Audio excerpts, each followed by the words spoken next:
সবাই বলে না, মা যখন ডাকে তখন তার সঙ্গে দেখা করতে যেতেই হয়। এই দিনকে হয়েছিল ঠিক সেম অবস্থা। 5 ঘন্টা লাইন দিয়ে অসাধারণ না?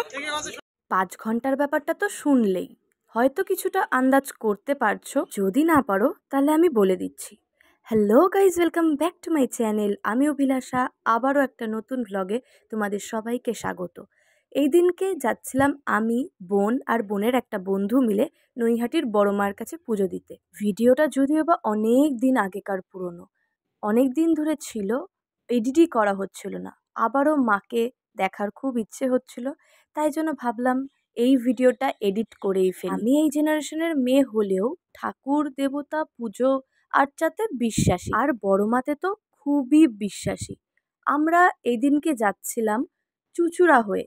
মানে তোমরা যারা যারা জানো না যে চুঁচুড়া দিয়েও যাওয়া যায়, তাদেরকে বলে দিই, নৈহাটির বড় মায়ের মন্দির কিন্তু আমরা চুঁচুড়া হয়েও যেতে পারি। মানে আমরা যারা হুগলিতে থাকি তারা আমরা কিন্তু আরামসে ট্রেন ধরে চুঁচুড়ায় নেবে, চুঁচুড়া থেকে টোটো বা ম্যাজিক গাড়ি ধরে চুঁচুড়ার লঞ্চ ঘাটে এসে লঞ্চ পেরোলেই ওপারে বড়মার মন্দির। নৈহাটির জেটিঘাট থেকে বড়মার মন্দিরের ডিস্টেন্স জাস্ট হয়তো 5 মিনিট। তো এখন আর ব্যান্ডেলে গিয়ে আবার ট্রেন চেঞ্জ করে নৈহাটিগামী ট্রেন ধরতে হবে না, বা ব্যারাকপুরের ওই ঝক্কি পোহাতে হবে না। তোমরা আরামসে চুঁচুড়া দিয়ে যেতে পারো। তো সেদিনকের কথায় আসি, হঠাৎই মনে হলো যে মায়ের কাছে যেতে হবে।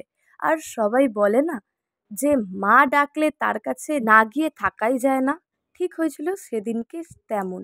হঠাৎ ইচ্ছে হলো, হঠাৎ মায়ের দর্শন করতে চলে গেলাম। কিন্তু চলে তো গেছিলাম, দিন দেখে তো যাইনি। তারপরে যে যা ভিড়, মানে বলে বোঝানো যাবে না। এমনিতেই বড় মায়ের মহিমা অনেক, আর অনেক দূর দূরান্ত থেকে ভক্তরা আসে বড় মায়ের কাছে পুজো দিতে। তো আমরা পৌঁছে তো গেলাম, গিয়ে ডালাও কিনে নিলাম। ওখানে অনেক ডালার দোকানতে পাবে, আর তোমরা চাইলে বাড়ি থেকেও নিয়ে যেতে পারো। ডালা কেনা হয়ে গেছে, এইবারে যাচ্ছিলাম আমরা লাইন দিতে। সে যে কি চরম পরিমাণের লাইন ছিল সেদিনকে, জাস্ট বলে বোঝানো যাবে না। আর আমরা 3 জনই ছিলাম নির্জলা উপোস। মা সত্যিই চেয়েছিল যে আমরা মায়ের পুজো দিই, তাই জন্য 5টা ঘন্টা সেদিনকে আমরা লাইন দিয়ে দাঁড়িয়েছিলাম। আমরা তো ভেবেছিলাম হয়তো আমাদের কারোর শরীর খারাপ হয়ে যাবে। তো অলরেডি আমার আর শুভেচ্ছার মাইগ্রেন আর সাইনাস দুটোই থাকার কারণে তো আমাদের দুজনেরই শরীর খারাপ হতে শুরু করছিল, মাথার যন্ত্রণা করতে শুরু করছিল, এতটাই গরম ছিল। মানে আমরা শীতকালে গেছিলাম, তার মানে বুঝতে পারছো এখন এতটা গরমে আমি বসে এডিট করছি শীতকালের ভিডিও। যাই হোক, এটা খুবই খারাপ একটা জিনিস, বাট তাও আমি বলছি। তো ওই শীতের মধ্যেও ওই রোদের মধ্যে দাঁড়িয়ে মানে ছিলাম, তো তখনও আমাদের মাথাটা যন্ত্রণা শুরু হয়ে গেছিলো অলরেডি। তারপরেও পুরো দেখলে যে কখন থেকে আমরা দাঁড়িয়েছিলাম, আমরা প্রায় 11:30 থেকে দাঁড়িয়েছিলাম।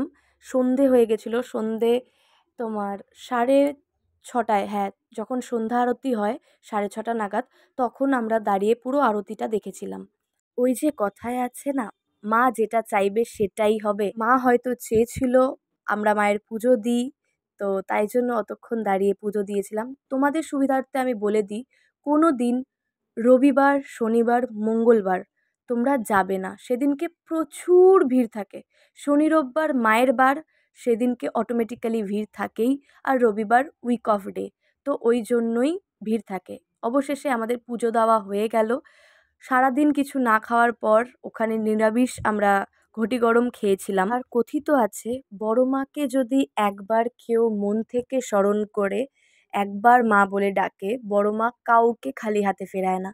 সেদিনকে লাইনে দাঁড়িয়ে দাঁড়িয়েও আমি একটা জিনিস চাইছিলাম মায়ের কাছে, অবশেষে আমি সেটা পেয়েও যাই। যাই হোক, গোটা দিন খুবই ক্লান্ত ছিলাম, পুরোটা ভিডিও শেয়ার করলাম। যদি ভালো লেগে থাকে তাহলে অবশ্যই like, comment, share and subscribe করতে একদম ভুলো না।